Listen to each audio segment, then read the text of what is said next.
Let's race them cars, man.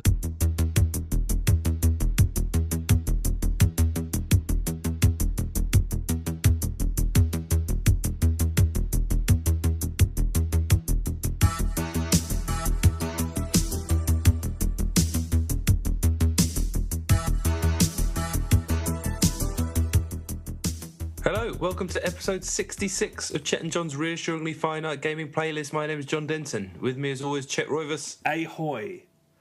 You know, the deal, 2 top 10 lists. 10 being the game we played the least this week, 1 being the game we played the most. Enough fucking about, got a good list this week. Let's do it. Chet, number 10. Right, okay. My number 10 is a game called Reality Bites on the Xbox 360. Oh, like the excellent Ben Stiller directed movie from the 90s. It's slightly better than that, actually. Not hard. No, it's... Yeah, okay, Reality Bites is Bites with a Y. The only reason I downloaded it, it's an indie game, is because it perfectly replicates the neon blue and pink Miami Vice font and writing. Reality Bites. I thought, great. What I didn't look at was what was below it, which is a picture of a bullet that looked like Pac-Man. If I'd have paid any attention to that, I might have thought twice before downloading this. I didn't. I downloaded it. It is literally Pac-Man. Literally, I mean, it's Pac-Man. I played it for the whole duration of the trial. Pac-Man's still all right to play. Yeah, Pac-Man's all right. The thing is, I mean, there's a couple of nice touches. I suppose you can alter the speed if you want. It's literally Pac-Man. I don't care who you are. I don't care if you're the guy that invented Pac-Man. 10 minutes is more than enough, so why would you pay the 80 points? Just keep doing the trial. Very true. But yeah, it's just Pac-Man. But I enjoyed it, sort of, kind of. Yeah, a good bit of Packers is all right. That's it, mate. My number 10 is same as last week. That Slave of God that I was talking about, the trippy club experience. I thought I'll try it again with a slightly clearer head, and I got a bit further. It's incredibly psychedelic's an annoying word, but I can't think of a better word. The colours and the way that everything kind of pulses and moves about together is nauseating, quite frankly. And it's cool, but I can't really take it. This time I managed to progress into the club, kind of got onto the dance floor. You seem to start dancing with someone, and then like a heart comes up, like you're having an emotional connection. And I'm like, this is cool. This is clearly some cool ideas, and it's very, overstyled in a cool way. But eventually, once again, unfortunately, I can't take it. My eyes hurt, my head hurts, and I had to turn it off. I think you'd need to be, seeing as I struggle with most games at the best of times, anything with a slightly dodgy frame rate gives me a headache. So this was just torture. But it'd be interesting. It's a very weird game, obviously. I'd be interested to see if you played it, if you could hack it. Well, I'll talk about it in a minute. I might as well wait because otherwise it will break up it will fuck up the rotation. You know what I'm saying? Fuck up the rotation. Yeah. I'll talk about that in a sec. But my number 9 is another Xbox Live indie game, and it's called Island Adventure 3. The fact that it's the third one leads me, obviously, to assume that there's been success in the past. The cover interested me because it's 2 computer-generated bikini-clad women with the tagline "Penultimate Climax." It's developed by I think it's an English development team or an English guy called Ingenious Fun. The other games they've made include Kiss Kiss and Who's Gonna Get the Girl. So I mean, you don't need any prizes. I certainly don't want to meet them. Well, I'll tell you something. They're not massively proud of this game, or the guy or the team. They're not massively proud of it because all of the names on the credits list are pseudonyms. Like one of the pseudonyms is Masked Coder. Right. And I think that's because if someone found out that they made this game, they would get fucking grounded because there is no way this is the work of an adult or adults, and if it is, we're in real fucking trouble.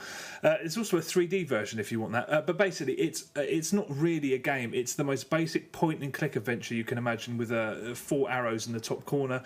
You move between the most nondescript environments I've ever seen in a game. They're basically identical, and a forest at night time. A tree from a different angle. I mean, it's laughable. Occasionally, a woman in a bikini will pop up. There's one bit where you encounter a demon, and it's a woman in a bikini, and it comes up with an option: do this, do that, try shake the bridge. She's on a bridge. All these options, and basically, if she can kill you, you die, and then you have to start again. Or if you succeed, She falls off the edge of the bridge, but they make sure that the screenshot of her falling has the eye line staring right up between her legs. There's another bit where a woman walks up to you and says, "Can I borrow one of your empty bottles?" And if you say no, she goes, "Oh, tee-hee, maybe later." If you say yes, she runs behind the tree, pisses in it, comes back and goes, "Would you like to drink it?" Tee-hee. Oh, don't even. It's just it's juvenile is too good a word to fucking describe it. Yeah, it's 240 Microsoft points. I don't know what happens later on. Yeah, I don't fucking care. Island Adventure 3. Fascinating. Yeah, mate, that sounds like arrest material. Yeah, it's bad shit. Yeah, I'm going near that. Right, my number 9 is the game that you played last week and has been badgering me to the point where you downloaded it onto my 3DS. Yep. I would have forgotten otherwise, so that was the right move. I think we called that actually last week. But anyway, it's Project X Zone, the turn-based strategy Capcom, Sega, Namco thing. Unfortunately, I couldn't play the whole demo because I put it on the bus on the way into town just now, and it was so sunny that within sort of 5 or 8 minutes of playing it, I started to feel queasy. So I had to turn it off, unfortunately. But it seemed fucking awesome. I was really enjoying what I was playing. You described it perfectly last week. I can't really add anything more to what you said. Turn-based, people like Ryu and Ken, a bunch of characters I didn't quite recognise, but I assume they're from something. And the fights are... Well, you described it, I thought it was going to be an actual, like a 2D beat 'em up, but it's a weird combat system, isn't it? It's something where you hit buttons to activate moves, but you can't move the characters, can you? No. I mean, they attack by default, but you have these specials that you can sort of put use at the right use at the right time. Yeah. One thing I forgot to mention last week, one of the best things about it is that you earn XP the whole time. And normally in games like that, when an enemy comes up to your square and it's their turn and they attack, you just have to sit back and watch them attack you and you get hammered. In this, you can spend XP to either put up a half guard or a full guard for different amounts of XP, or you can retaliate straight away, which is just brilliant because that's the most annoying thing in the world, having to just... If you've got a guy, your most valuable guy is close to death, here you can spend XP and keep him alive, which is just superb. If you have a 3DS, are you going to play the rest of it? Yeah, definitely. But I wanted to, but it was like sitting in a fucking heat tube. So I had to turn it off. But I'll probably stick it on after this and get through the rest of it. It seemed cool, very cool. Yeah, I mean, if it's anywhere near as good, the finished game, as the demo is, wow, can't wait. Weird name though, terrible name. I don't mind it. It's kind of the kind of thing you'd expect it to be called. Really. Yeah, I suppose so. Okay, right. My number 8 is a game called 4 Scenes, 1 Movie on iOS. It's been appearing in the upper echelons of the top 10 for the last few weeks. Didn't you say you played this, or am I imagining that? Maybe. It's very, very cheaply made. It's another game where it's called 4 Scenes, 1 Movie on the App Store, and then when you click it, it's called something else. It's called just Guess the Movie. Oh. There was one that I downloaded that I spoke about where I downloaded it. It was called Guess the Movie, and then it was called Movie Quiz or whatever. Yeah. It's so cheap. There's 4 panels. They're all from the same film. You guess the movie. That's it. It starts out. It's Titanic. It's Forrest Gump. It's films that everybody knows. You only get 2 points for getting one right, but if you want to buy a clue, it costs 60 points. Damn. But basically, I played it. Hundreds and hundreds of clues, so there is content. But as it went on, they got more and more obscure. To the point where they were putting up films that I don't think even were theatrically released over here. Right. And then, so every time you want to guess one, you can play 60 points. The long and short of it is that you can get to a point, as I did, where you can't progress. You have no points. You can't get the question right. So you either buy or you don't play anymore.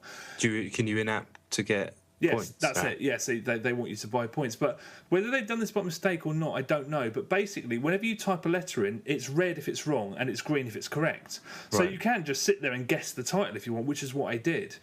So, yeah, you can basically play it without paying anything if you just want to pay...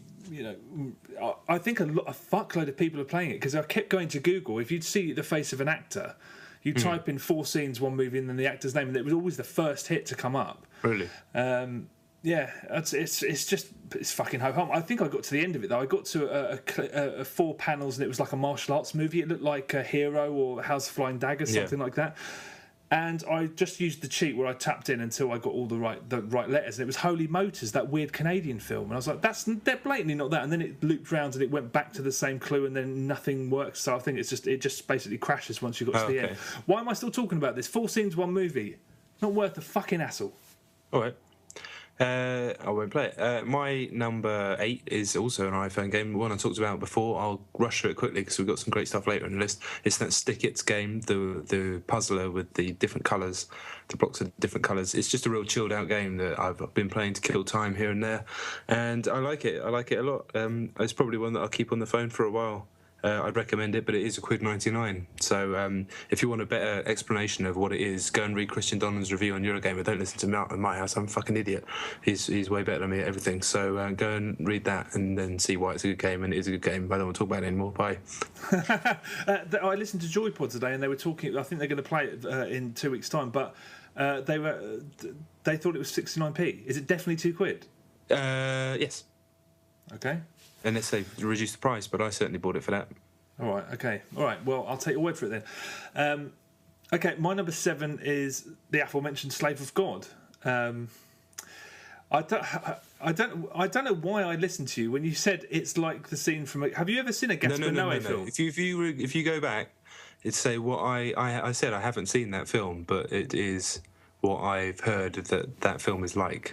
All right, okay. So I got myself out of that one. Okay, all right. Well, I'll let you off then. But I don't think I could describe it adequately. I will say if you have a PC or even a Mac, I played it on a Mac. Just download it. It's about 20 meg. Slave of God.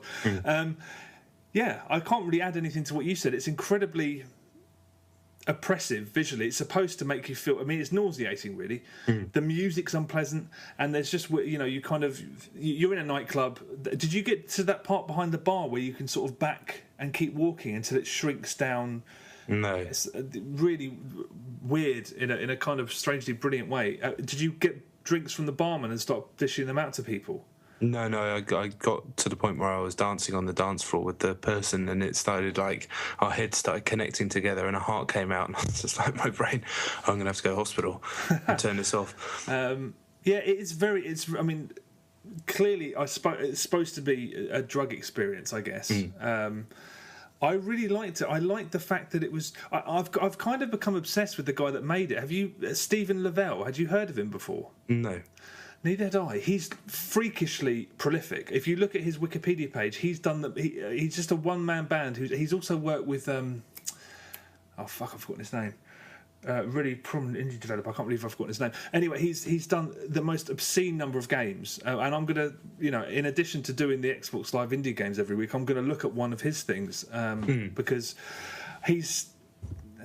he reminds me of Chris Cunningham, the way he's kind of obsessed with surfaces, and he's the most brilliant curmudgeon. If you look at under the, when you go to the site to download Slave of God, there's loads of user comments and he's interacting with people. He's the most grumpy bastard, and it really made me laugh a couple of times. Some guy was just he wrote this love letter about the game, just so kind and so gushing, and then at the end he said, if you have time, do you think you could please fix it so that you can invert the controls so I can play it that way? And his response was, thanks, no. And I said, it's just genuinely, just permanently grumpy. But I've also read an interview with him on Gamma Sutra, I think, where he just talks about how he doesn't like the fact that he has to have end game. He doesn't want there to be a goal as such. They're art games in the purest sense. And I don't know whether I got to the end of Slave of God. And if you look under the comments, again, there's loads of people saying, I don't know whether I got to the end. I don't know whether that was the kill screen. I don't know what you're supposed to achieve. And that's part of the appeal, I suppose. So if you're happy with a game that is supposed to do your head in, I mean, I enjoyed it, and enjoy is the wrong word. I liked it. But as soon as I pressed escape, I was like, thank God. Because it's so intense. But yeah, Stephen Lavelle, interesting guy. And I'm going to download some more of his stuff. And Slave of God, worth looking at. It's just to have done it. Yeah, I'd agree with that. Yeah, not everybody is as prone to headaches as me, so get on it. I can't believe I said that. What an idiot. My number 7 is Metro 2033. I'm crawling through this game. Well, that works because it's in tunnels. Very good, still very good.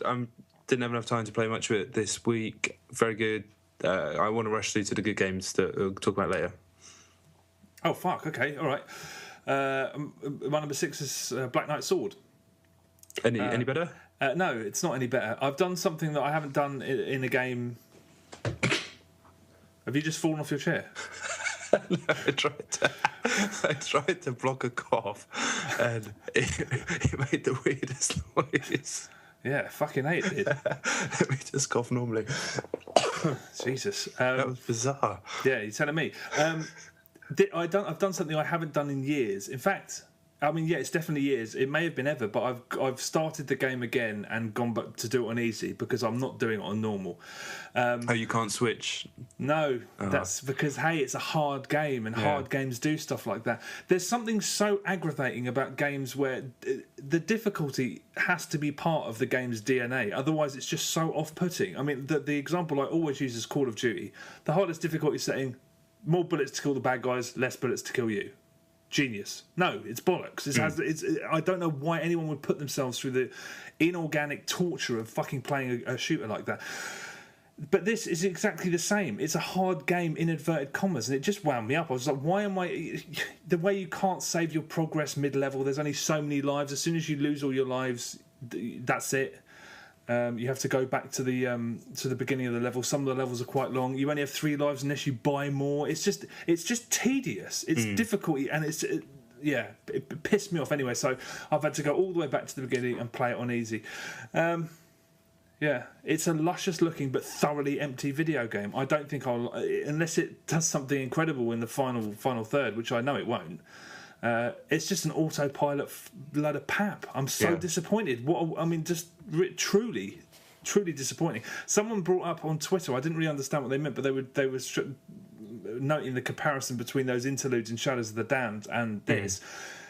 That was a shooter.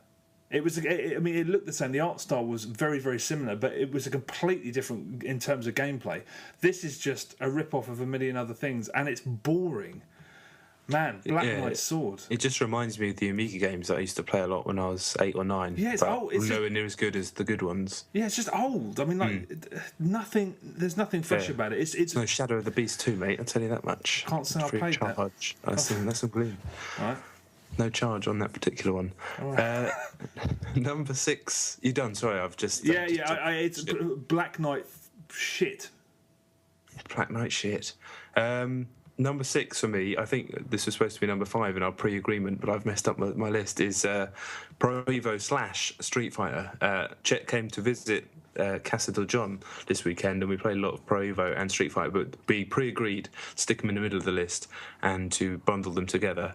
But Pro Evo is fucking brilliant. I hadn't played it that much recently, and I certainly hadn't played it in offline multiplayer. Although we didn't really do that. Actually, no, we played online, didn't we? And did the old switcheroo. You've got to do the old switcheroo. It's the only way to play it. Yeah. If you don't know what the old switcheroo is, it is playing online. One person plays the first half, then at half time you pass the pad on to your friend, and the different play styles always confuse the opponent to the point where it just messes with them, and it's fun. Yeah. And it's fun to cheer on your mate as well, or like berate him when he fucks up. I still really, really rate Pez. Yeah. And we had great fun. Scored some fucking amazing goals. The drama was there. The whole room was like getting into the matches. And then Street Fighter was really good. I kind of burnt out after playing. Each session we played, it was probably about an hour, wasn't it? A bit longer, maybe. Yeah, I don't know. I think it was a bit longer than that when you think about it. Probably was, but it wasn't. I knew I couldn't play it like the old days. I couldn't do 6 hours in front of it anymore. But it was really fun. Still, it's one of the best games ever. Yeah, as far as I'm concerned. Yeah, to be honest, I wasn't burnt out at all, and I could have kept on playing it. Could you? I think I was just tired or something. Yeah, it made me think though. Has there ever been a sequel that's been released under that much scrutiny, that much pressure, and that much expectation that's come out and smashed it as much as that has? I can't even think of an example. No, I don't. Not that much scrutiny. No. Because Street Fighter 2. I mean, I kind of missed the boat on Street Fighter 3, but 2 was just basically perfect, and I didn't think they could make something on a current generation that. I mean, Street Fighter 4 is about as damn near close to perfect as a fighting game can get. Super, I should say. Although fucking T-Hawk, where did that come from? I know. Our buddy Zeno just picked up T-Hawk and started ruining everybody with him. Because it's like he hits you once and you just fucking lose a third of your energy, and he's got 4 moves and he's shit. Yeah. And why does he hold his hands like that? It's shit house. Yeah. Yeah. I think that's what burnt me out. Fucking T-Hawk. He even smashed up Guile. Yeah. I love Guile. I don't like Guile. He is not my boy. But yeah, a masterpiece. And Pro Evo, the old switcheroo, you can't beat it. You can't. And they announced the new one's not going to be on next gen. They're just concentrating on current gen. That's probably a good thing. I think so. I think that's probably the right move. I think they finally sorted it out for 13. And I was worried that they were going to then chuck it all in the bin for 14. But no, I reckon 14 is going to be fucking gloom. Yeah, well, here's hoping. And they'll do it properly. It seems like they've certainly got the right strategy for doing it properly on next gen. They're not rushing it, so we shall see. You'll still sell 1/1,000,000th of what FIFA does, but that's all fine. That's the world. FIFA will probably be good as well. I'm hearing the previews came out today. Day of recording is Thursday, and people are saying it's good. Pro Evo guys as well, guys. Like Steve on Video Gamer, I know he's a big Pro Evo guy, so he's saying FIFA 14 is good from what he's played. So yeah, I'm pumped for both, really, always. Always. That was your number 6? Yeah, it was supposed to be my 5, wasn't it? My number 5 is it's the same. It's that Pro Evo Street Fighter. So there you go. Yeah, all right. Let's jump on to the next one then. Okay, my number 5. I'm predicting this is higher up in your list. In fact, I almost know for sure that it is. Is Remember Me. Yeah. I had some time last night, so I decided to stick it on, and I really liked the opening 10 minutes, I'd say. It was like, I like the atmosphere. It fucking looked really good. I was actually taken aback by how good it looks. That Capcom engine, the MT framework, whatever it's called, is amazing, really. It looks like a step up from a lot of stuff on current gen, especially the lighting and the motion blur. I like the kind of like ham-fisted sci-fi story. This is cool. I was getting into it, and then when the game started properly and the combat started, I was just like, I'm not feeling this at all.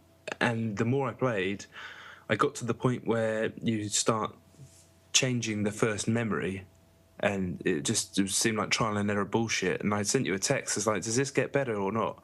And I didn't hear back from you straight away. And it's like, I'm gonna pull the plug. I'm just gonna pull the plug because I haven't got that much time. The review scores haven't been that good, and I'm not feeling it at all. And I just didn't really dig it. I guess we'll talk a bit more about it later. Are you not going to play it anymore? I don't think so. I've got such limited time to play anything, and I just back a few years ago when I had a bit more free time, I think I would have stuck with it a bit longer, but I just made a judgment call. I like the voice acting so shit. I changed it to French, but that sounded like it had just been recorded in one room on one person's iPhone, so I switched it back to English, and yeah, the combat killed it for me, but you'll be able to talk about it in much more detail and much better in a bit, I'm sure. Yeah, that's weird. Everything you said there is unusual. But yeah, I'll talk about it in a sec. Go ahead. Okay, my number 4 is an iOS game I spoke about last week. It's Bridgie Jones. You went back to that? Oh yeah, no, I mean I'm still going to go back to it again. So I mean I don't have a whole lot to add because I haven't played it anywhere near as much as I wanted to. It's actually out tomorrow. So if you're listening to this podcast on the Friday, the 7th tomorrow? Yes, it is. 7th of June. It's out that day. It's 69p. I've played a third, maybe a half of the entire thing, and it's already worth 69p. It's a fantastic little. I'm basically, it's the first iOS game in a long time that I've just completely 100% been madly in love with.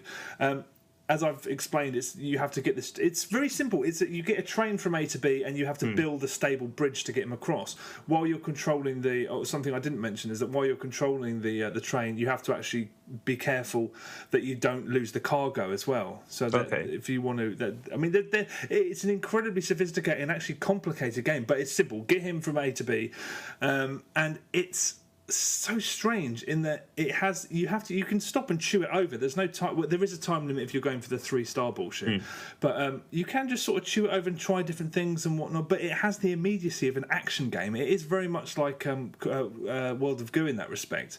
You do feel that there's pressure and sort of it's just. I've punched the air several times while I've been playing it because it's just fucking quality. 69p, it's brilliant.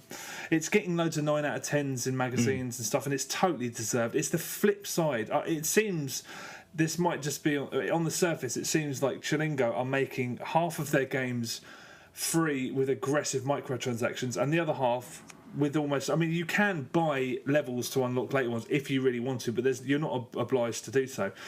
It's slick looking. The physics are impeccable. I mean, it's a fantastic little game. Bridgie Jones, just download it, 69p on your iPhone. Laughing. I'm going to be playing it until I finish it. Certainly. Yeah, that sounds good. I might work at it. It's out today, is it? In Pretend Land. Yeah. yeah. It's wicked. Absolutely wicked. Bridgie Jones. Right, my number 4 is the game that I decided to put on after pulling the plug on Remember Me, and I'm very, very glad that I did. It is Catherine, which I had on. It was on the PS Plus. It was one of the things that I downloaded, and I was like, I don't want to play Hitman. I just wasn't in the mood for any more dirgy shit. So I scrolled down the thing and I was like, oh yeah, I've got this. Just almost immediately fell in love with it. Really good story stuff. Really well written, I thought. You talked about this ages ago and sort of talked it up. And from what I've played, which is probably about 90 minutes, I'm basically in complete agreement with everything that you said. I was really pleased to see it was Troy Baker doing the voice of the main guy in it, who's Booker DeWitt and Joel from The Last of Us, who we'll talk about later, and plenty of other things. He's a brilliant voice actor. I think he's the best around at the moment, in my opinion. And yeah, his performance is really good and kind of convincing. And the whole thing, there's just really stylistically complete and coherent, from everything from the fonts to the music to the dialogue to everything about it. It's really out there but really coherent. And the puzzle stuff, I wasn't too keen on it at first, but then I was actually starting to really get into it. I just did the level where you're first chased by the giant hands with a fork. For the first time, and it was just really good, really weird, but not in that kind of pseudo weird way. And I like the pseudo weird way as well. That's just kind of too out there sometimes. Everything felt, I really like it. It's just when games come out and do stuff like that, it makes me really happy to be involved with games. It gets a hell of a lot weirder after the opening bit. But it's just brilliant. I mean, if you if you genuinely have problems with the puzzles, and some people just couldn't get their head around it, then just put it down so easy. I'm playing on easy. Oh, you are? Okay. Well, I heard that it was too hard on normal. Well, I don't know. I mean, it's too fucking hard on hard. I know that. But it wasn't. I didn't find it too bad on normal. But it's pretty hard on easy. Definitely quite hard. Oh, okay. Okay. Fair enough. But stick with it because it's such a great game from beginning to end. I was loving it, mate. I'm so glad that I switched off Remember Me to put this on. This is just different class. Yeah. Yeah, absolutely loving it. Good. Well, don't abandon it because I'll tell you what, it gets better and weirder as it goes on. I don't doubt that. Yeah, it doesn't get better because it's weirder. It's superb. Every time I think about the game, I'm just like I should play it again because it's unreal clean. It reminded me in a weird way, even though it doesn't play or is anything like it, of Shadows of the Damned, and I guess because it's some of it's kind of similar. You're kind of in a hellish sort of place sometimes, and I don't know, it's just something about it. I think it was the fact that game is also so stylistically coherent and complete, and everything fits together in one package so nicely. And I just thought, wicked. It's the coolest thing I've played in ages. Good. Yeah, no, it really is. I can't remember where it was in my top 5 but of last year, but it's a damn good game. Okay, my number 3 is The Last of Us on the PlayStation 3. I'll leave it for a bit because I assume it's higher. Yeah, it is indeed higher on my list. How far have you got though? I've done the opening 3 to 4 hours, I think. Okay, cool. All right, yeah, well, it's my number 1, so I'll talk in depth about it in a bit. All Sweet. My number 3 is Gunpoint, a game I talked about last week, and I finished today. I'm writing a review for it, so I had to go through it. The game itself is about, I think you can do the whole thing in about 3 hours. It's really lean. It's clear that the guy Tom Francis, who's journo, has played a billion games, as we all have, understands that you don't want anything that's faffing about anything overly long. It's £6, it's 3 hours long, and the 3 hours that it exists is just basically there's no fat, which is great. It is a game where you play as a special spy, Richard Conway, or freelance spy or something. He's a guy that has magic trousers that means he can jump really high and fall from great heights and not get hurt. But the real hook of the game, as I talked about last week, is this thing called the crosslink, where you roll the mouse wheel and the whole level switches and you can see the wires between different devices in the building. So it's a 2D game. You get a sort of a plan view from the side. No, plan view doesn't make sense. Like a cut down view of a building. You can see all the rooms. You can see what's happening in the rooms, like an ant farm. Then when you roll the mouse button, you can see all the wires. So you can see like a light switch which is connected to a light, and then you can decide to connect that to a door that you need to get through, for example, or connect a switch that happens to be near you to the light where a guard is. So you can switch that light off, and he gets confused and tries to hit the light switch. The whole game is about stuff like that. It sounds confusing, it isn't, and it's just a really smart, also a very smartly written, fun, clever game that I would recommend to everyone. I think it's a really excellent game. There's very little to fault. I mean, it could do with being a little longer, probably, if it wanted to reach classic status, and then it ends reasonably abruptly, but really clever mechanics, stuff that I have never seen done anywhere else. Encourages experimentation. There's not just one solution to the game. It's a combination of stealth and puzzling, but it allows you to attempt the levels in all sorts of different ways. There's great stuff in between the levels where you have text message conversations with the people that are giving you missions, and because Tom's a great writer, they're really snappy, funny, kind of reminiscent of 90s point and click LucasArts stuff. Is definitely inspired by that, but with a modern twist as well. Nothing too verbose, just sharp, snappy, really snappy game, really good music, very stylish, very clever, highly recommended, really good.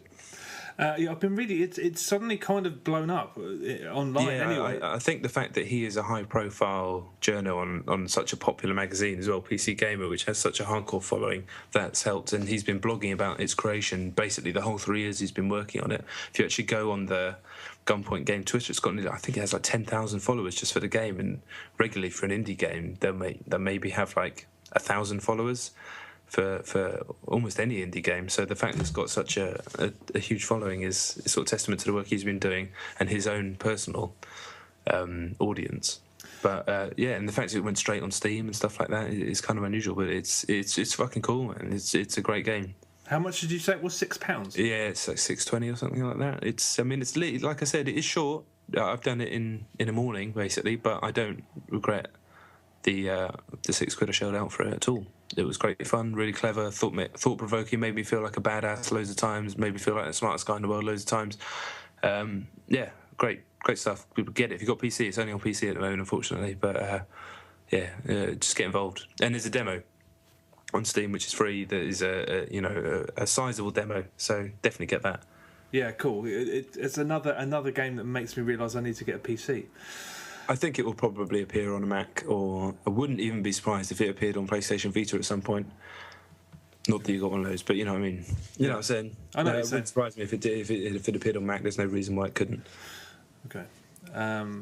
Cool. Okay. All right. My number 2 is Fuse on the Xbox 360. Fuse. It's, if you don't, well, everyone should know what it is. It's a massive, big behemoth action game from Insomniac. I played the demo a few weeks ago and thought it was really promising. It's got a little bit of a kicking. It's not got particularly good reviews. I can understand why, but once again, I think it's much better than a lot of people are giving it the credit for. One thing I will say about it is that it's not unplayable on your own, but it's one of those games that's so tailored for 4 people at once that it is an uphill struggle, and it's quite difficult to enjoy it if you don't take stuff in. it owes more of a debt to Gears than most games of its type, which is they all kind of do. But there's a Hammer of Dawn weapon. There's tickers. The revive animation similar. It's basically in a Gears mold and doesn't seem very interested in breaking out of that mold. Like Army of Two: The Devil's Cartel, another EA published action game. For some reason, they've put basically the controls on a 360 are exactly the same as Gears of War, except if you want to go into cover, you have to press B. If you want to run or vault over cover, it's still A. And I'll tell you what, it just doesn't make any sense. It's the most mystifying decision they could have made, because that's too confusing. You get used to it, but you just think, why? It's not intuitive. It's stupid. It's like they just did it to sort of have a bit of a point of difference. The AI is not great. Well, basically, almost all of the bosses are just bullet sponges. There are a couple of weird, almost Capcom-esque giant sort of colossi boss battles which are unexpected. Basically, the reason why it's so good, well, here's one of the reasons why it's so good. Basically, if you get attacked by an enemy, just a normal enemy who's, let's say you're on the ground and some guy's shooting you on a balcony. If you lay a few rounds into him, he will not leave you alone. The difficulty tier, even on normal, is really quite difficult. Right. So I often found myself pinned against cover, and I just remember feeling, if I had 3 friends, I'd be like, guys, this fucking guy won't leave me alone, because in most shooters, as soon as you pop your head behind cover, they go and shoot at someone else. Yeah. But you end up feeling like there's a vendetta against you if you've started shooting somebody before they've got you. It's a lot more intense than a lot of games like it. The AI of your teammates is pretty shocking. There's bits where you have to get revived, and you'll see one of your teammates doing donuts, staring at the ceiling. I mean, but again, you're supposed to play it with 4 people. There's bosses that like pick you up and fuck with you, and everyone else will be alerted to it, so they need to run in and shoot the boss, so he'll drop you. But the amount of times that happened to me, and my AI compadres were just literally doing nothing. It's scrappy visually, and it's really low res. It kind of looks like an upscale game from a previous generation or something like that. Right. It's not a nice looking game, and all of the environments. It's the most. What's that game you always talk about? Jet Brody. Oh, Fracture. Yeah. Yeah. It's on a par with that. Genuinely, every environment is just. It looks like all of the James Bond villains' lairs smushed together, all underground, all computers everywhere. I mean, it's just so generic. There's a bit where you land on a tropical island, and oh wow, finally a change of scenery. Straight underground into a fucking underground lair with made me fucking mental, really. I was like, why are you doing this? It's just corridors and fans that you have to walk through, and bloody computers is rubbish. There's really neat bits where you're clearly supposed to synchronise stealth kills. There's a horde mode, which, I mean, it's in every third-person action game since Gears of War. I mean, it's just a requirement now. Most of the time, those modes are really awful, but because, again, it's tiered towards 4 people, it's so much better than most of the competition. There are some neat new systems in it. The only one that really struck me was when you get downed, a timer goes down, and if it goes down to 0, you die. So one of your teammates has to revive you before then. But the longer you let it go down, the longer it takes you to revive. So there were situations where all 3 of my teammates went down, and I knew that the longer I left certain ones, the longer I'd have to stand there. And if there was loads of enemies there, I'd make sure I got there first, sort of thing. So you're always there's just systems that are implemented to sort of imbue it with a lot more strategy than games of its type normally have. It is what it looks like, but it's better than that at the same time. There's no force on earth that could make me play that game, I don't think.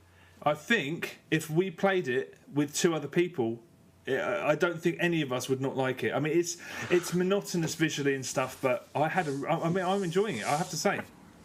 I don't doubt you for a second, but everything about it just like it makes me feel like I'm going to fall asleep.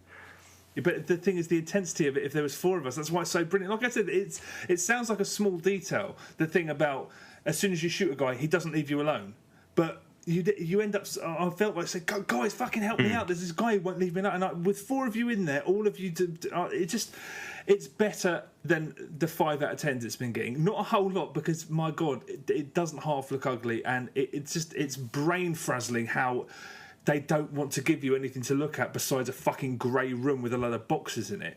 But it's better than some people are saying that is. I'm just annoyed that I'm playing it on fucking one player, because I know for a fact it'll be twice the game with 4 other people. Number 37, didn't it debut in the UK charts? That's a bomb of all bombs. They didn't advertise it though, did they?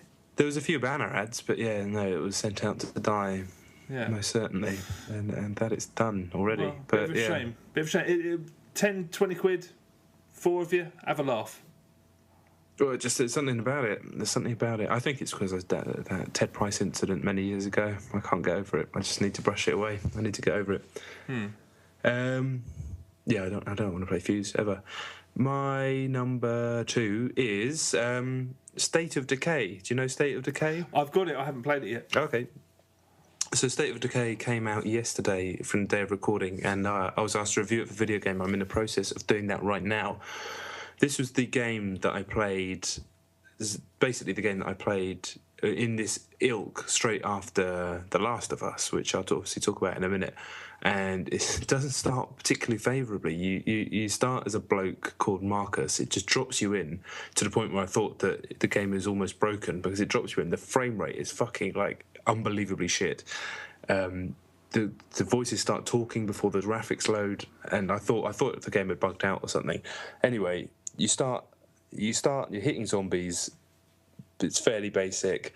The graphics are terrible. The frame rate is terrible, and I was thinking, oh god, this is not for me. But I'd heard a couple of reviews had come out already, and that it was good, and so obviously I had to stick with it.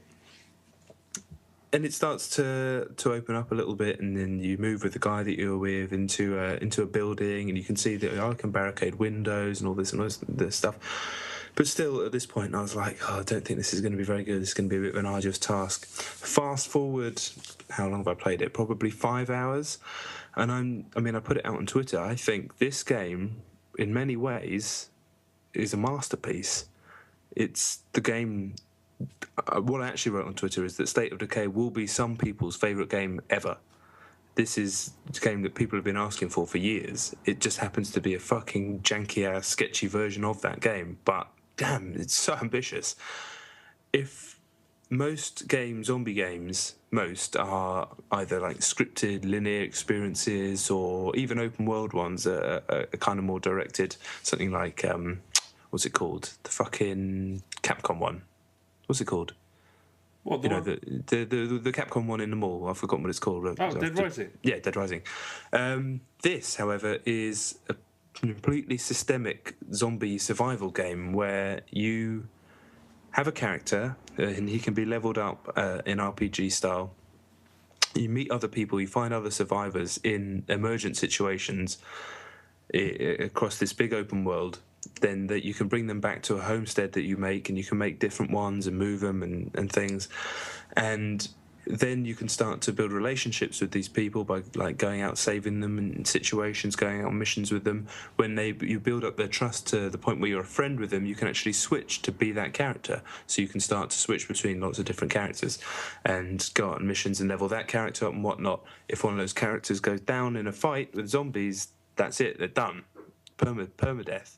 So you can be in a situation where, you've had a guy that you've leveled up for 4 hours, something goes wrong, a zombie bursts through the window when you're, in a situation in the house, you've just gone out to get some supplies, it's all gone wrong, someone's made some noise, zombie comes through a window, he's dead, that's it, that guy's gone. So it has all this like emergent storytelling within its sketchy but really compelling framework. And then the more I started to understand, because it's completely overwhelming at first, it's like it keeps giving you all this information, and it's a very complicated game, and I was just like, I can't fucking understand any of this shit. But you don't have to know everything that's going on in a game. You can kind of follow the thread of the tutorial and then the first few story missions, because there's a story as well, and then the rest of the stuff starts to make sense. And I'm at the point where I'm starting to build a new medical area in my homestead, a new tools, like workbench type areas, so the people there can start making their own supplies, so I don't have to go on so many supply runs, and you start to build this community, and it's just a really fucking amazing game in terms of its ambition. And it's also got good atmosphere, really good music, and the more you play it, the more you forgive the technical shittery, and it's pretty bad. But it just seemed to just stop noticing it after a while, just because I was kind of really captivated by what was happening. I'm still absolutely none the wiser about what it is. For some reason, I thought it was like several people online co-op or something. No, it's just single player, open world zombie survival game with focusing on melee combat. It's basically the Walking Dead simulator. If you chucked a couple more million, polish this shit up, put the Walking Dead license on it, you could actually call it the Walking Dead Survival Instinct and pretend that game didn't exist, not that I've ever played it, and it would be a brilliant Walking Dead simulator that you wouldn't even have to, the Walking Dead Telltale game is its own thing, which is brilliant. This would be like the simulator action game version that, while there is a story, all the action, like in the great emergent games, is happening purely through the game systems, which layer on top of each other and on top of each other. And apparently later on, if your morale drops in your camp, then people start falling out, and they could and then someone might get bitten. You don't know, classic zombie stuff, but it's not happening scripted. It's emergent stuff. Like, your friend can turn and attack another friend that you don't know. It's really fucking good, really good. Shit. It's sketchy as fuck and confusing as hell for the first 2 hours. And I tell you what, if I wasn't reviewing it, I would have given up. There's no two ways. I would have definitely given up. If, say, I'd done the trial, which I believe is a generous trial at the beginning, I'd have gone, I don't understand this, and the frame rate shit, I'm not going to play this. This is rubbish. But I'm very, very glad that I did stick with it.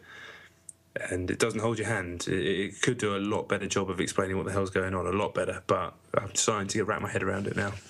Okay, I don't know what gave me the impression this was some kind of... I think it's probably because it was mentioned in the same sentence as DayZ. Yeah, it's kind of weird. I haven't played DayZ, but DayZ, as far as I'm aware, not only is it online, but the focus and the real danger in DayZ is the humans, as far as I'm aware, the other players.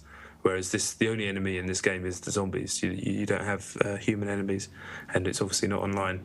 So I think gameplay-wise, it's a very different experience, but I think also in terms of its hardcore credentials, that's probably why they're quite similar, and it's an easy comparison.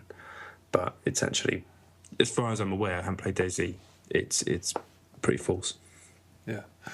Okay, I don't know why I was given that impression, but I thought it was some kind of multiplayer, something along those lines.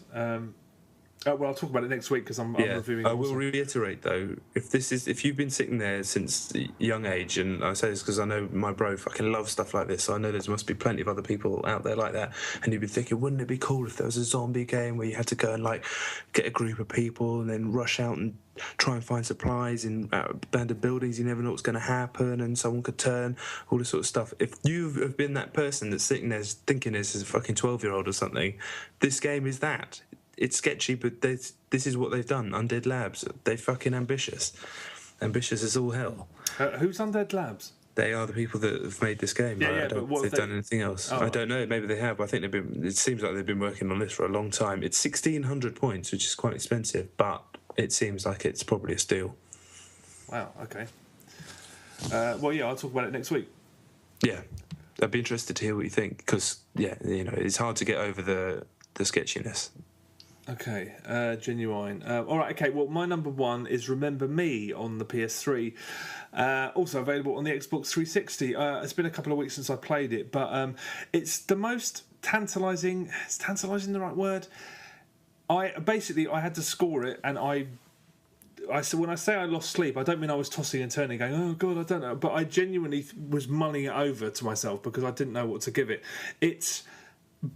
partially because so much of it is absolutely brilliant, and a lot of the problem, I think, is because they've had to deliver a game that's more than this. It has no business being the length that it is. The funny thing about games like this is that if the development time was cut or the budget was cut and they had to improvise, I think we probably would have seen a better game.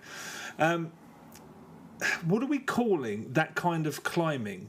That's based. Everyone cites Uncharted, but if you really want to cite the granddaddy, it's probably Sands of Time. What are you calling that? It's in every. It's even in Fuse. There's bits in Fuse where that happens. It's just absolutely mind-boggling. It's in every big-budget action game these days. What are we calling it? Just I don't know. Just fucking climbing. Yeah, dull climbing. It's in every game. Yeah, there's a lot. Basically, Remember Me is 3 games. It's the climbing game, it's the combat game, and it's the remix game. The climbing is dull, it's functional, it's fine. There's too much of it. A lot of it feels really unnecessary. Another awkward thing is that the camera's always really tight on you when you're climbing. And then as soon as you jump down and the camera pulls back, you know you're going to be involved in combat. And that happens every 10 to 15 minutes like clockwork. The combat is brilliant. And did you experiment much with the pressons? The building your own combo. Yeah, it just made me want to play God Hand. Okay, I can understand that, but no, it starts out really complicated, but it's genuinely simple. There's different kinds of moves that you build your own combos. Basically, some of the moves you do will give you extra health. Some of them will recharge other moves that you have, and you basically build them into different combos. So if you're dying, say for example, you can sort of use a combo that will build your health up as you fight. And it's all time. It's very, very basic. The timing is important, so you can't hit. You can't land another hit until the other one's done. So you have to. It's initially a little bit. Did you settle straight into it? Yeah, I settled straight into it because it's a similar rhythm to Arkham, which I played them both to death, but I just wasn't feeling it. Just something about the way the camera was moving, something about the way the hits felt, the combo felt. I just wasn't feeling it. I was finding it a chore. I found it great. I mean, I thought it was a bit. There's bits of it are finer than Arkham City and Arkham Asylum because as soon as you do the dodge move, it's instantaneous. There are a lot of instances in those 2 games where you can press dodge and it takes a split second because the animation has to can. And this one, it just instantaneously drops you. I also like the way the music builds as you do these long. I like that. It sort of builds to this sort of trance theme, and it's so satisfying when you nail like an 8-hit combo and that music builds. The music just in general is really good. It's kind of skittish industrial noise, and then there's like orchestral bits in the rest of the game. But I thought the combat was great. The only real one problem with it, which baffled me, is that if you are fighting someone and you do 4 hits of a combo and then you dodge, if you do those 4 hits of a combo on another enemy, it doesn't count. So there are so many bits where you get swarmed by multiple enemies and you can't go back to the guy you were fighting. So that's just baffling to me. I don't know why they did that. The remix sequences are absolutely breathtaking. I don't think they're masterpieces of gameplay because, like you said, there isn't a whole lot to do. It's trial and error, and there are only a handful of variables. But it's just the functionality is amazing. Did you not think? I thought it was very clever, I guess, but did you not just feel?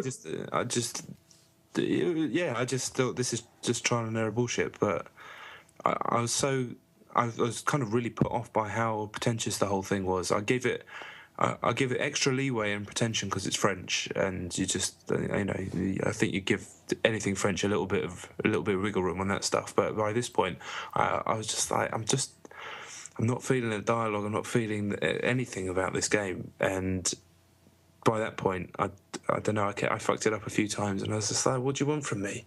This isn't fun. It's just, is this going to work or isn't it going to work? I'll try this. There seems to be no logic to it. It just seemed to be guesswork." Yeah, I mean, in a way it is, and that's why I don't think they're incredible examples of great gameplay. But I've never felt the fact that you can control that as faultlessly as you can. It took my breath away. I can't believe how it felt like something that I don't know if it looks and feels quite as slick on the Xbox as it does on the PlayStation. I'm on PlayStation as well. Yeah, I just thought it was absolutely superb. I mean, it felt like you were doing something from the future or from a future console generation. It just felt. I thought it was absolutely fantastic. But like I said, gameplay-wise, there's not a lot there. It's like they're showing off that they can do it, and I thought that was really, really appealing. But yeah, basically, for all that it does right, I think the combat's good, and I think those sequences are good. For all that it does really, really right, there are just bits where it loses its way. In the midsection, there's a bit where you get a move where it's basically a shooter for 5 minutes. Right. And you're like, why? And then they give you a move where, like a telekinesis power where you can open doors with it. You literally use it to open 5 doors, and then they don't use it again. It's like, why? There's a bit where there's loads of switch puzzles for 5-10 minutes. It's just like, it treads water in the middle. And you're like, why am I doing this? Why am I doing this mundane bit of climbing when all this other cool stuff exists? It's like they didn't know what was good, and they were just trying to throw as many things at you as possible. And it's really just, I mean, the end is especially bad because there's long corridors, long stretches of platforming, and then long battles, and then you'll walk out of a room and there'll be another battle, and then it treads water like nobody's business. And I constantly just thought, what about all the cool stuff? Why are you giving me all these situations that are just fucking boring when I could do all that other stuff? And it's inconsistent. There's boss battles where you can't really progress unless you experiment with the pressings and learn the combos and stuff, which is good because you know that it brings out the best in the game.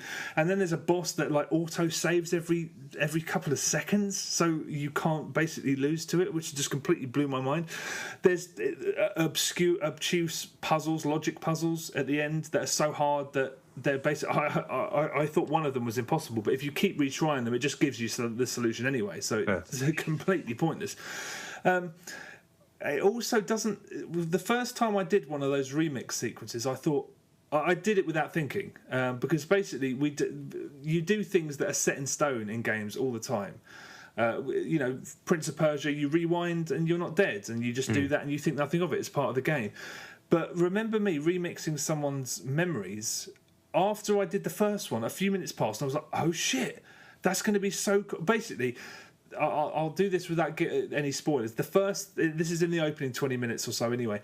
The first remix you do, basically, your character has to get another character to think that something hasn't happened when it has. Oh, sorry, the other way around. You have to basically, but it involves someone's life.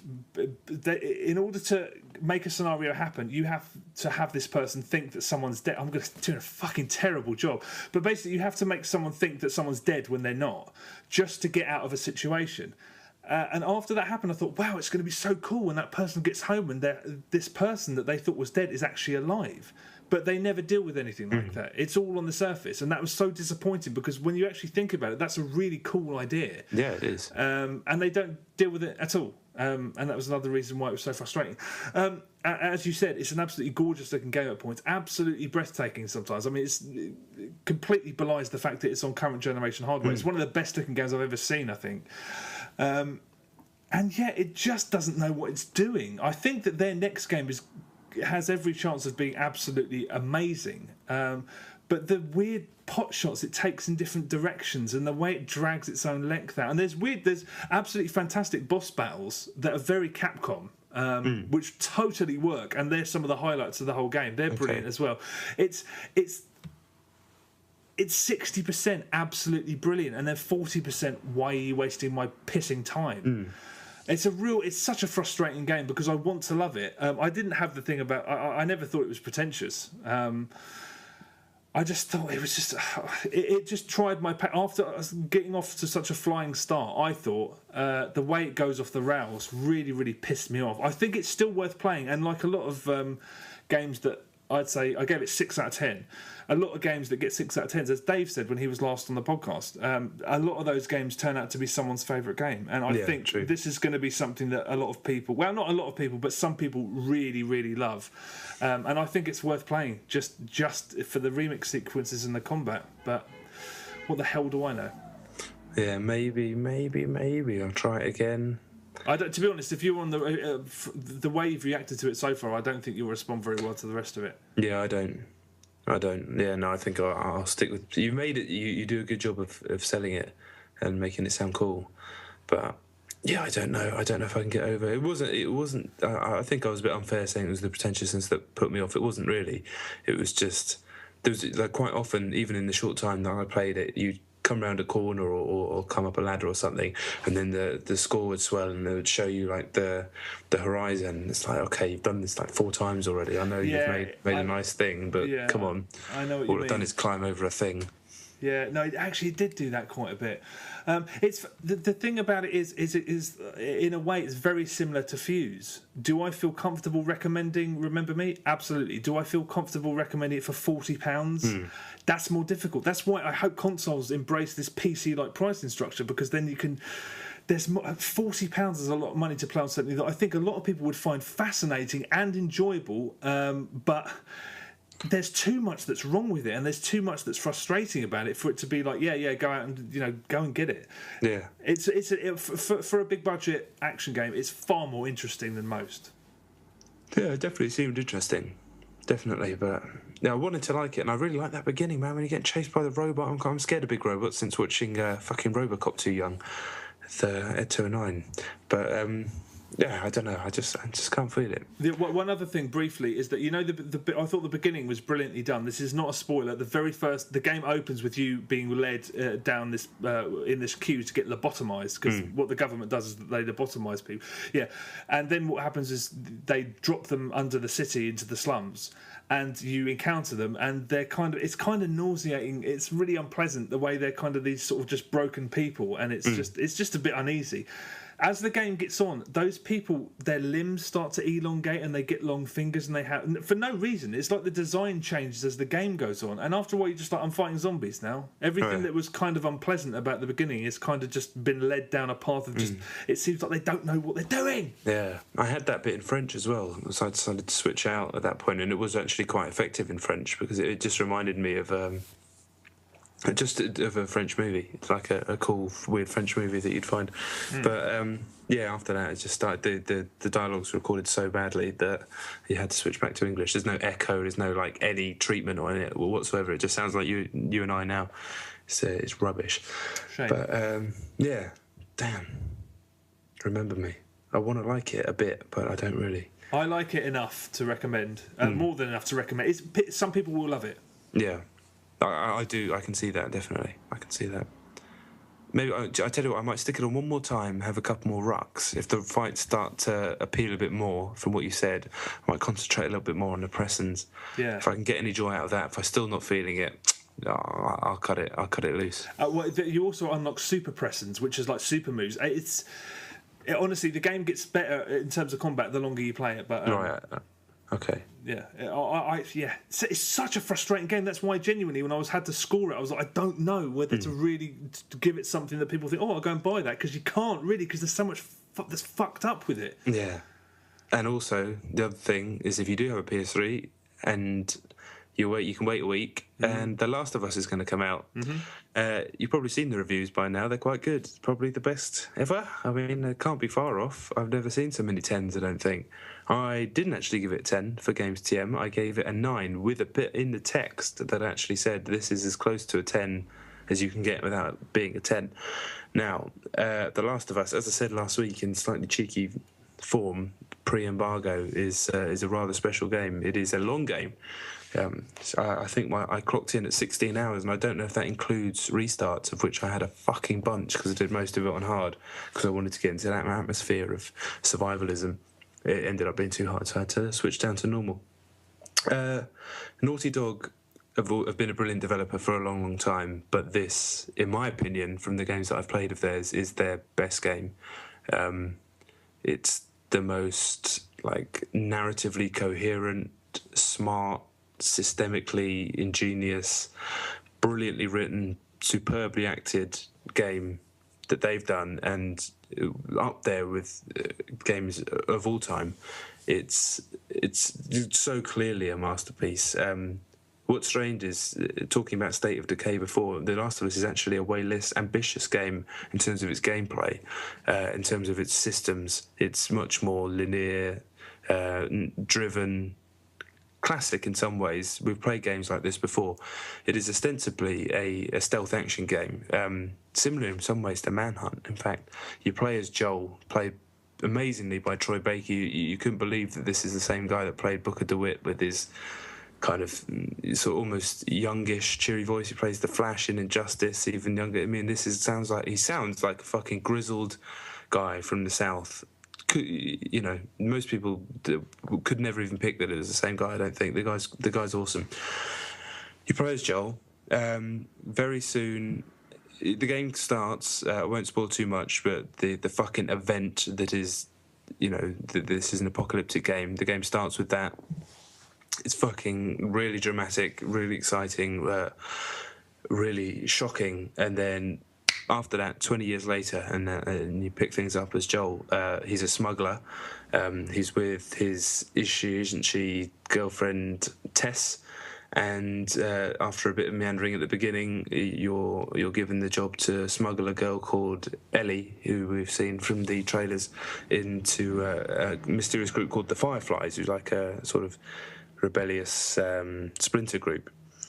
That is where the journey begins, but it's certainly not where it ends. What the game entails is then a year in the lives of Joel and Ellie as they travel from Boston across America, taking in all sorts of people, all sorts of danger, and the infected, which are fucking gruesome. These mushroom-headed people that have been infected by the cordyceps mushroom. If you look on Google for cordyceps and what it does to insects, it's fucking hideous, and this is what it does to humans in this fiction. Really, really good. They are zombies, basically, but they're versions of them called clickers, which are the sort of seriously mutated ones. Really quite creepy. They use echolocation. They can't see you. They're an instant kill if they grab you, and to say it's tense is an understatement. But the thing that drives you through the game is there are two things. One, the story is brilliant. It's well trodden ground. We've seen this stuff before, but it's rarely been written so well. And then I include, Walking Dead TV show, even some great films in this.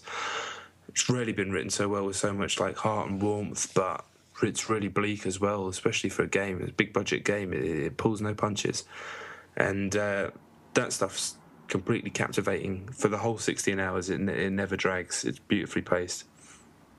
But on top of that, the stealth action itself is great, because unlike most stealth games where the idea is to get from A to B without ever being seen, the idea is that in The Last of Us most of the time, but most of the time that's just not going to happen. You're going to run into trouble, and when you run into trouble, all the systems come into play, which are brilliant animation, good AI, and just frantic survivalism and extreme unrepenting violence that is not gratuitous, or it doesn't kind of revel in its violence. It's just, as quick, nasty, brutal, and necessary. Yeah, that's the thing. You never feel like it's for no reason. So it kind of feels like Manhunt when you're sneaking around and you're so vulnerable, yet you're so deadly at the same time. When you sneak through and take out 5 guys in a house, it's incredibly satisfying. When one stumbles upon you and you have to fucking smash one, chuck a brick at another, sprint into the corner, hope they don't see you, quickly craft yourself a med kit so you can heal your wounds, pull your gun out, you've got 2 bullets, you just need to take this guy out, and otherwise he's going to kill you and his friends. That stuff's breathtaking. It throws in set pieces along the way. I don't want to spoil any more of the game, but it's one of the true greats. And with all the other 10s coming out, I'm like, damn, I could have probably just easily put that 10 on it. But there were a few sections where I kind of I was screaming at TV. It can be slightly frustrating at a few points, even on normal mode. And there's a few bits where it gets a bit too actiony for its own good for me to get it to 10. But at the same time, if I had ended up putting a 10, I wouldn't have regretted it at all. So, yeah, I feel like I've talked for about 25 minutes. You haven't really. I wish you gave it an 8. Why? For the drama. It's just, we could have got some hip-hop gamer shit up in here. That's fucking... Polygon gave it 7.5, didn't they? And they gave Remember Me an 8, which, horses for courses and all that bollocks, but wow. And some statements. And someone pointed out they gave Dead Space like 9.3 or 93 or whatever. Yeah, and in fact, they gave State of Decay 8.5 today. So, it's different critics and all that bollocks, but yeah, statements, definitely statements. I've done the first 4 hours of Last of Us. Mm-hmm. I'm not sure what to say about it, because it's clearly of a couple of reviews that I've scanned have clearly said it's not the game that it starts out as is not the game that it ends as. Yeah. So it's visually incredible. I mean, I didn't mention that. Yeah, few developers are given the keys to that machine, but when Naughty Dog are on it, it's absolutely incredible. Not just in terms of just aesthetics. I mean, the way that the characters interact and just the way the world. I mean, the opening is absolutely something else. The opening sort of prologue of about 10-15 minutes. It's so well done. I mean, it is like it's. They've made things that look like and feel like movies before, but this is on a different level. It's incredible. I'm surprised it's getting those. I mean, again, I've done the first 4 hours, but the relentless 10 out of 10s. I mean, because it's a hardcore stealth game. At different points. I mean, I'm not a stealth person, and there were a couple of bits where I was like, "Wow, this is really fierce." So this mad love. But then again, I've done the first 4 hours, so I shouldn't talk. I'll say the people who will love it the most, because it is sort of. I won't say it's similar to Uncharted because it blatantly isn't, but just in terms of the controls, if you like, there's a lot of people who like the Uncharted games but hate the combat. I never really understood that. This is probably they're going to like this a hell of a lot more just because. But yeah, the storytelling is great so far. I mean, I've only done the first 4 hours, but I can't wait to do the rest. So it gets better and better and better and better and better. Just keeps layering on quality systems. Ideas, nothing that changes the game massively, but just one little bit here, one little bit here, and the story gets better and better and better, and by the end, bam, awesome. Is it better than Among Thieves though? Is that number 2? Yeah. I think it's better than. But then I'm one of those people. I don't hate the combat in Uncharted. I just think it's kind of bland, and I really enjoyed just the kind of atmosphere and the story of those games. And Uncharted 2 has brilliant moments, amazing game. But this is a better game for me. Okay, fuck. Because when it all breaks down and the fucking combat goes off, it really does feel like nothing else. I find like just the brutality of it and what can happen, and how even if every time you do it, it's different. Yeah. And it's just some of the moments that I've had, just a phenomenal game. Phenomenal piece of work. I really like the way that in the beginning it really encourages you to run away if things get really hectic. Yeah. So it is. You do feel the pressure of the violence much more so than you do in any other game I can think of. It's really, the violence is sparse, but it does have impacts when it happens. But yeah, I'll talk more about it next week. It's all right. Yes, it's bloody damn good. I just wish you gave it a lower feels score. like it cost $100 billion. It probably did. Yeah, I'm sure it will actually end up not actually making Sony that much money, but it's more about the prestige and what it means, because there's a single format game. I mean, I'm sure it will sell very well, but god damn, it feels expensive. Yeah, it does. Yeah. The control's really nice. I thought it made me like the DualShock more than anything. It's so smooth. But I like on the sticks. I say exactly the same thing about the Uncharted games. Yeah, I do too. One thing I will say about this, Uncharted 3 falls apart towards the end. Uncharted 2, people don't like the blues. It's a spoiler. The blue guys at the end. Last of Us, don't worry about that shit. Oh, good. They don't let the side down towards the end. I didn't think that. I never had a problem with that. But Uncharted 3, it really does fall apart. Yeah, I don't know. But those fucking dusty blokes come at the end after all that. Yeah, I didn't even finish Uncharted 3. Dusty pan. All right. Well. Okay, well, that's us done, I think. Thank you very much for listening. We'll, Facebook, Twitter, do all that shit if you want. It's all good. Yeah, do it. At John Denton, at Chet Roivas, at Chet and Johns. Genuine. We'll be back next week for more shizzle. And that is it, I think. Is that it? We're done. Yeah, don't forget to check out the YouTube as well, Chet and Johns. Watch Chet's Week in Batters, mate. It is good. And one final thing, what was I going to say? Oh yeah, really appreciate it when people drop us a line on Twitter or Facebook with suggestions for stuff to play. We're always trying to cram out these lists, and it's really cool to see stuff that we might have missed. So yeah, much appreciated and massively encouraged. We will try and get on it all of the suggestions that come our way. So peace and love, motherfuckers. Take it easy.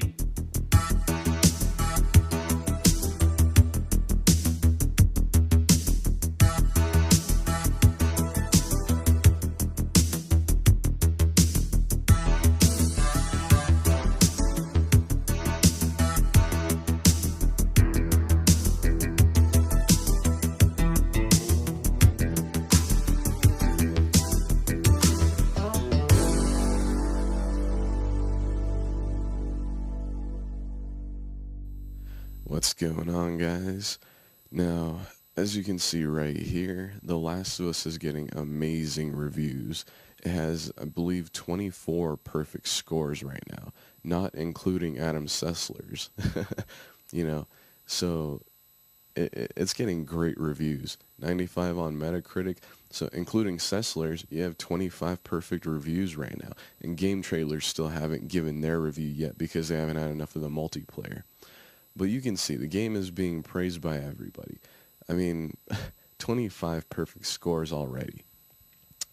Now, two things that I noticed today. GameSpot gave the game an 80 when there was an industry like insider yesterday that basically said with IGN's and GameSpot's reviews included, the lowest score that he had heard of was 93 at that time. So I think GameSpot probably lied and switched things around to get some attention, you know, just a little conspiracy theory or whatever. But yeah, I think they're just basically trolling with this new review. They gave The Last of Us an 80. Now, the other thing I noticed was that Polygon gave the game a 7.5, as you can see right here. And this dude right here on Twitter, Philip Collar, is the dude that reviewed it. You can go send him hate if you want because, I mean, what I'm about to expose is pretty crazy. I want to give a shout out to the Hip Hop Gamer. He posted this link on Twitter just recently. Basically, Polygon had done a documentary a while back that Microsoft had funded. Microsoft had given them $750,000 to do this documentary, or to make this documentary or whatever. So, and here we see, you know, people from Polygon even admit it. So Microsoft is basically, you know, funding Polygon with some of the things that they want to do. Who's to say that they didn't pay them off to make this type of review? I'm just saying, when you see it getting just crazy, amazing reviews everywhere, dude. You know, Adam Sessler said it's one of the best games he's ever played. You know, I mean, when you see stuff like that, 25 perfect scores already, you know, a 95 on Metacritic, even with Polygon and GameSpot's reviews. And I'm sorry, I'm still sick, guys. But so that's one thing. Now, here's the kicker. I just got on Facebook for the first time in, like, I think, like 3 or 4 months or something. And this is what I see. In All Gamers Are One game group, this dude right here basically says, banned from Polygon. Don't bother defending The Last of Us on there. They hate that. He got banned for defending The Last of Us. So, I'm just saying, dude, who's to say that Microsoft isn't in charge of all this stuff when they see that they can't they can't compete with Naughty Dog, you know? And like I said, this is just like some conspiracy stuff that I've seen. But, I mean, when you see them being funded $750,000 before the site even got off the ground, you know, where there's smoke, there's fire, guys. You know, but that's basically all I have to say. I was going to make another video today about Sony at E3. Like, it was going to be, like, a really goofy one. But, I mean, when I saw this, I was like, this is too good to pass up. I'll probably just save it for next year, the E3 thing. And just include some clips from this year's E3. It's just a goofy, cheesy video, but this was too interesting to pass up. So that's basically that, guys. Later. You are an idiot!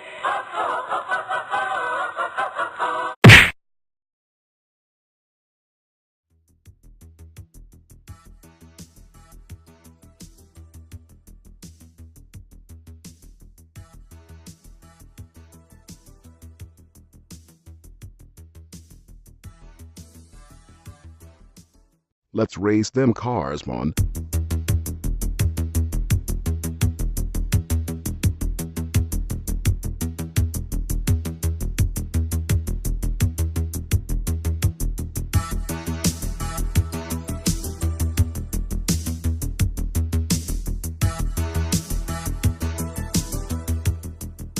Hello, welcome to episode 66 of Chet and John's reassuringly finite gaming playlist. My name is John Denton. With me, as always, Chet Roivas. Ahoy. You know the deal, 2 top 10 lists. 10 being the game we played the least this week, 1 being the game we played the most. Enough fucking about. Got a good list this week. Let's do it. Chet, number 10. Right, okay. My number 10 is a game called Reality Bites on the Xbox 360. Oh, like the excellent Ben Stiller directed movie from the nights. It's slightly better than that, actually. Not hard. No, it's... Yeah, okay, Reality Bites is Bites with a Y. The only reason I downloaded it's an indie game, is because it perfectly replicates the neon blue and pink Miami Vice font and writing. Reality Bites. I thought, great. What I didn't look at was what was below it, which is a picture of a bullet that looked like Pac-Man. If I'd have paid any attention to that, I might have thought twice before downloading this. I didn't. I downloaded it. It is literally Pac-Man. Literally, I mean, it's Pac-Man. I played it for the whole duration of the trial. Pac-Man's still all right to play. Yeah, Pac-Man's all right. The thing is, I mean, there's a couple of nice touches. I suppose you can alter the speed if you want. It's literally Pac-Man. I don't care who you are. I don't care if you're the guy that invented Pac-Man. 10 minutes is more than enough, so why would you pay the 80 points? Just keep doing the trial. Very true. But yeah, it's just Pac-Man. But I enjoyed it, sort of, kind of. Yeah, a good bit of Packers is all right. That's it, mate. My number 10 is same as last week. That Slave of God that I was talking about, the trippy club experience. I thought I'll try it again with a slightly clearer head, and I got a bit further. It's incredibly psychedelic's an annoying word, but I can't think of a better word. The colours and the way that they got more and more obscure. To the point where they were putting up films that I don't think even were theatrically released over here. Right. And then so every time you want to guess one, you can play 60 points. The long and short of it is that you can get to a point, as I did, where you can't progress. You have no points. You can't get the question right. So you either buy or you don't play anymore. Can you in-app to get Yes, points? that's it. Yeah, so they want you to buy points. But whether they've done this by mistake or not, I don't know. But basically, whenever you type a letter in, it's red if it's wrong and it's green if it's correct. So you can just sit there and guess the title if you want, which is what I did. So yeah, you can basically play it without paying anything if you just want to pay. I think a fuckload of people are playing it because I kept going to Google. If you'd see the face of an actor, you type in 4 scenes, 1 movie, and then the actor's name, and it was always the first hit to come up. Really? Yeah, it's fucking ho hum. I think I got to the end of it though. I got to a 4 panels, and it was like a martial arts movie. It looked like a Hero or House of Flying Daggers, something like that. And I just used the cheat where I tapped in until I got all the right letters, and it was Holy Motors, that weird Canadian film. And I was like, they're blatantly not that. And then it looped round and it went back to the same clue, and then nothing works. So I think it just basically crashes once you got to the end. Why am I still talking about this? 4 scenes, 1 movie. Not worth the fucking hassle. All right. I won't play it. My number 8 is also an iPhone game, one I talked about before. I'll rush through it quickly because we've got some great stuff later in the list. It's that Stick It's game, the puzzler with the different colours, the blocks of different colours. It's just a real chilled out game that I've been playing to kill time here and there, and I like it. I like it a lot. It's probably one that I'll keep on the phone for a while. I'd recommend it, but it is £1.99. So if you want a better explanation of what it is, go and read Christian Donlan's review on Eurogamer. Don't listen to me at my house. I'm a fucking idiot. He's way better than me at everything. So go and read that and then see why it's a good game. And it is a good game. I don't want to talk about it anymore. Bye. I listened to Joypod today, and they were talking. I think they're going to play it in 2 weeks' time, but they thought it was 69p. Everything kind of pulses and moves about together. It's nauseating, quite frankly, and it's cool, but I can't really take it. This time I managed to progress into the club, kind of got onto the dance floor. You seem to start dancing with someone, and then like a heart comes up, like you're having an emotional connection, and I'm like, this is cool. This is clearly some cool ideas, and it's very overstyled in a cool way. But eventually, once again, unfortunately, I can't take it. My eyes hurt, my head hurts, and I had to turn it off. I think you'd need to be, seeing as I struggle with most games at the best of times, anything with the slightly dodgy frame rate gives me a headache. So this was just torture. But it'd be interesting. It's a very weird game, obviously. I'd be interested to see if you played it, if you could hack it. Well, I'll talk about it in a minute. I might as well wait, because otherwise it will break up it will fuck up the rotation. You know what I'm saying? Fuck up the rotation. Yeah. I'll talk about that in a sec. But my number 9 is another Xbox Live indie game, and it's called Island Adventure 3. the fact that it's the third one leads me obviously to assume that there's been success in the past. The cover interested me because it's two computer-generated bikini-clad women with the tagline "Penultimate Climax." It's developed by I think it's an English development team or an English guy called Ingenious Fun. The other games they've made include Kiss Kiss and Who's Going to Get the Girl. So I mean, you don't need any prizes. I certainly don't want to meet them. Well, I'll tell you something.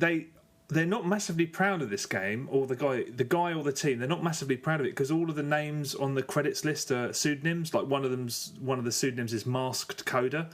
Right. And I think that's because if someone found out that they made this game, they would get fucking grounded because there is no way this is the work of an adult or adults. And if it is, we're in real fucking trouble.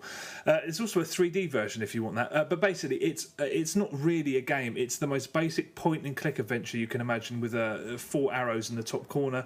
You move between the most nondescript environments I've ever seen in a game. They're basically identical. A forest at night time. A tree from a different angle. I mean, it's laughable. Occasionally, a woman in a bikini will pop up. There's one bit where you encounter a demon, and it's a woman in a bikini, and it comes up with an option: do this, do that, try shake the bridge. She's on a bridge. All these options, and basically, if she can kill you, you die, and then you have to start again. Or if you succeed, she falls off the edge of the bridge, but they make sure that the screenshot of her falling has the eye line staring right up between her legs. There's another bit where a woman walks up to you and says, "Can I borrow one of your empty bottles?" And if you say no, she goes, "Oh, tee-hee, maybe later." If you say yes, she runs behind the tree, pisses in it, comes back and goes, "Would you like to drink it?" Tee-hee. Oh, don't even. It's just it's juvenile is too good a word to fucking describe it. Yeah, it's 240 Microsoft points. I don't know what happens later on. Yeah, I don't fucking care. Island Adventure 3. Fascinating. Yeah, mate, that sounds like arrest material. Yeah, it's bad shit. Yeah, I'm going near that. Right, my number 9 is the game that you played last week and has been badgering me to the point where you downloaded it onto my 3DS. Yep. I would have forgotten otherwise, so that was the right move. I think we called that actually last week. But anyway, it's Project X Zone, the turn-based strategy Capcom, Sega, Namco thing. Unfortunately, I couldn't play the whole demo because I put it on the bus on the way into town just now, and it was so sunny that within sort of 5 or 8 minutes of playing it, I started to feel queasy. So I had to turn it off, unfortunately. But it seemed fucking awesome. I was really enjoying what I was playing. You described it perfectly last week. I can't really add anything more to what you said. Turn-based, people like Ryu and Ken, a bunch of characters I didn't quite recognise, but I assume they're from something. And the fights are. Where you described it, I thought it was going to be an actual like a 2D beat 'em up, but it's a weird combat system, isn't it? It's something where you hit buttons to activate moves, but you can't move the characters, can you? No. I mean, they attack by default, but you have these specials that you can sort of put use at the right use at the right time. Yeah. One thing I forgot to mention last week, one of the best things about it is that you earn XP the whole time. And normally in games like that, when an enemy comes up to your square and it's their turn and they attack, you just have to sit back and watch them attack you and you get hammered. In this, you can spend XP to either put up a half guard or a full guard for different amounts of XP, or you can retaliate straight away, which is just brilliant because that's the most annoying thing in the world, having to just... If you've got a guy, your most valuable guy is close to death, here you can spend XP and keep him alive, which is just superb. If you have a 3DS, are you going to play the rest of it? Yeah, definitely. But I wanted to, but it was like I'm sitting in a fucking heat tube. So I had to turn it off. But I'll probably stick it on after this and get through the rest of it. It seemed cool, very cool. Yeah, I mean, if it's anywhere near as good the finished game as the demo is, wow, can't wait. Weird name though, terrible name. I don't mind it. It's kind of the kind of thing you'd expect it to be called. Right? Yeah, I suppose so. Okay, right. My number 8 is a game called 4 Scenes, 1 Movie on iOS. It's been appearing in the upper echelons of the top 10 for the last few weeks. Didn't you say you played this, or am I imagining that? Maybe. It's very, very cheaply made. It's another game where it's called 4 Scenes 1 Movie on the App Store, and then when you click it, it's called something else. It's called just Guess the Movie. Oh. There was one that I downloaded that I spoke about where I downloaded it. It was called Guess the Movie, and then it was called Movie Quiz or whatever. Yeah. It's so cheap. There's 4 panels. They're all from the same film. You guess the movie. That's it. It starts out. It's Titanic. It's Forrest Gump. It's films that everybody knows. You only get 2 points for getting one right, but if you want to buy a clue, it costs 60 points. Damn. But basically, I played it. Hundreds and hundreds of clues. So there is content. But as it went